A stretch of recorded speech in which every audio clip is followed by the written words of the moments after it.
The paradox that really drove me to write a book like this was, how in the world can you be politically supportive of so-called women's rights, but personally be so abusive towards women?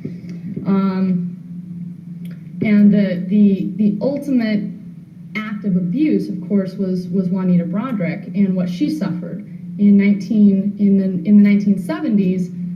She was volunteering for Bill Clinton's campaign while he was running for governor, and they met up just to talk about the campaign, and he very violently raped her. And it's not a story that she told willingly. It's not an experience that she likes talking about at all. And it took her a couple of decades to talk about it publicly, but she eventually did tell her story and leave us with an impression that, to me, was this very credible story of a very violent assault committed against a woman by Bill Clinton. The media, of all of the stories, the media probably paid the least attention to Juanita Broaddrick's. And I don't know if that's because by the time she finally came forward, the impeachment proceedings were over and there was no more, there's kind of nowhere for the story to go, and the media was kind of left saying, what do we do with this? We can't disprove her story. We've tried. We looked into it. We investigated her. We can't find any reason to disbelieve her, but we don't know what to do about it either because he's almost out of office. What are we going to do? Well, I think the only answer to that is to have a discussion about the dangers of allowing that kind of behavior to just kind of squeeze by us silently without comment.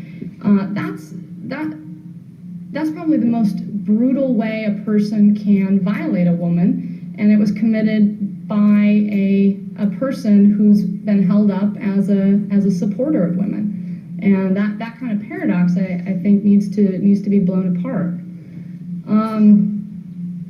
That's kind of the quick version of what Bill Clinton did with respect to women in his so-called personal life. And the question I get most often is, so what? What's the point? Why do we care what he did in his personal life like that? And there are a couple of reasons that I think it's important and has implications for the political scene. One is that Bill Clinton, of course, wasn't the only Clinton involved in all this. Hillary Clinton was right there at his side, right there to be the first one to jump in and lead the smear teams and hire the investigators and make sure that these women were discredited publicly. And that kind of behavior, that kind of willingness to mistreat women, coming from a woman like Hillary Clinton, is a little bit startling. And with her poised to probably run in 2008, I think it's a valid issue to raise. How supportive is she truly of women's rights?